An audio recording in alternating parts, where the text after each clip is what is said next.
All the love you saved inside, send it back across the tide. Through time, through space, to the shadows, to the face of the child used to be. Let it heal, set it free. Certain people are able to communicate with their inner child like easy, like the connection is really good. It's mostly like they're sitting so close one to another between the adult and the inner child. And when this kind of clear communication is possible, it's opened the doors for great transformation in your life. But you don't get that right away. Don't think that you will just like sit, make a meditation, and speak to your inner child, and then you will have all understanding of the force of your subconscious, of what's happening with your inner child.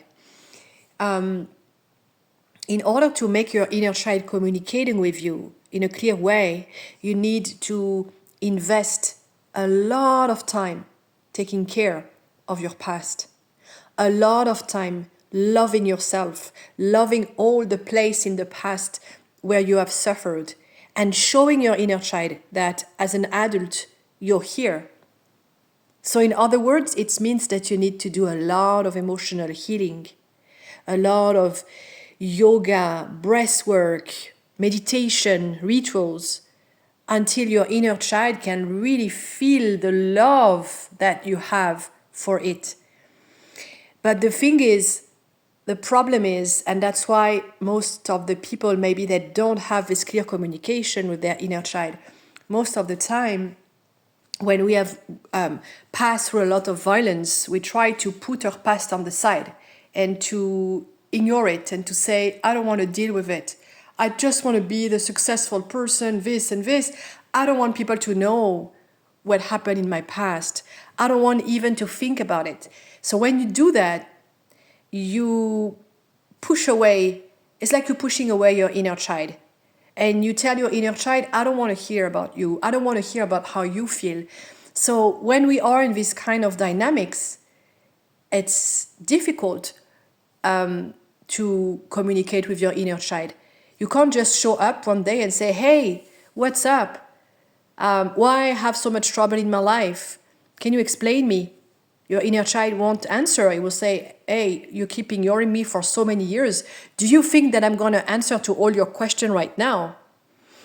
And that is like really important to listen, to understand that emotional healing is not that you get an answer from someone one day and oh, that's great, like you find like the therapist or whatever, the healer that give you something, that explain you something, and then it's all done.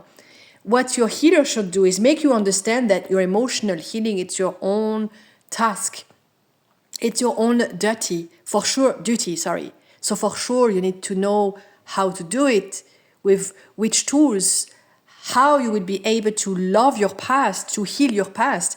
But at the end of the day, you need to understand that it's like the amount of love that you will be able to send in the past through time. Not that you do one day and then you think it's going to be over. It's like over years, depending of what kind of violence you went through. So it's like years of you able to send love in the past, to take care of all this dark side of yourself who have been in pain.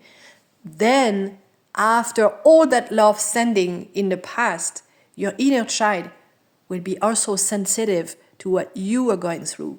It would be able to see and to feel what you are going through because you invest so much time in the past. So that's what I wanted to tell.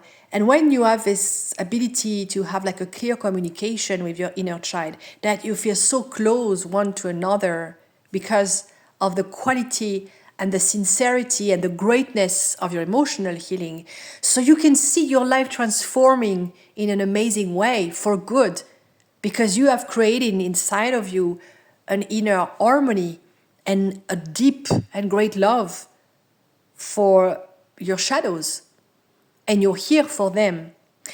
So this is what I wanted to share, that there is not like, oh, I want to heal quickly. Who is the person who can tell me what I should do, what I should hear, what I should understand?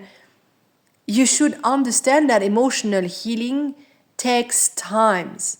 It's a life journey. And if you are in pain today, in sorrow, and you're like, oh, I don't know what to do, just know that it takes times and that you need yourself for most of it to do the work of loving yourself.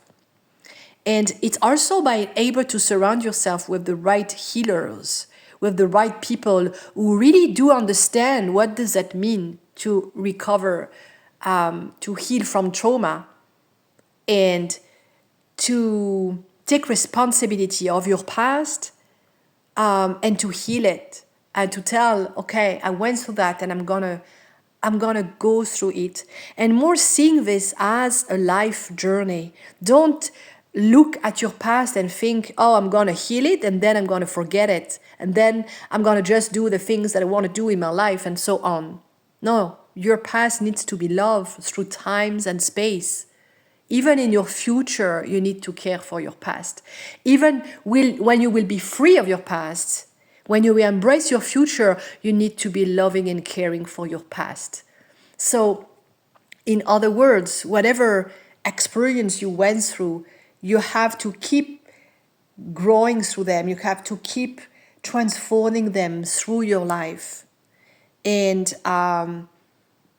that's the way you consider healing the right way, with patience, with time, with also ability to be realistic, grounded, that the amount of hatred that you had maybe received in your childhood needs an amount of love to be able to cover it, to heal it. Because at the end of the day, what will heal yourself is your love to your inner child. So some people, they think, oh, if I'm finding someone, my partner, and then it's gonna love me so much, so then it's gonna cover my wounds from the past. No, I don't agree with that. Maybe you can have this illusion that this person is like replacing the father that you didn't have, or the kindness that you didn't have. But if you didn't took the time yourself to heal from the past, so these wounds are yours. These wounds need to be healed by you, not by a savior outside or someone.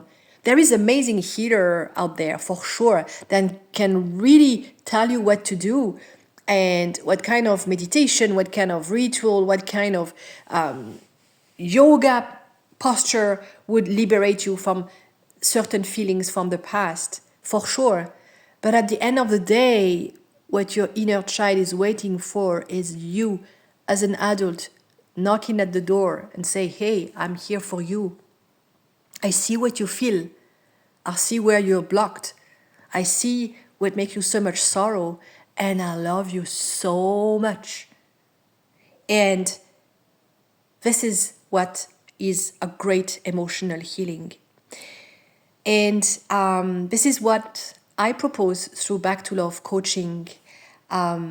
We have different programs to heal from trauma, which is actually all based on this, on being able to love and sending love in the past, and loving all the part of you that needs to be healed.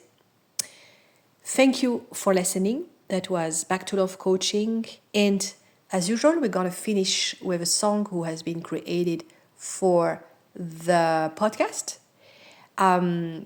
Thank you so much. I wish you the best, and the same for your inner child. And see you next time.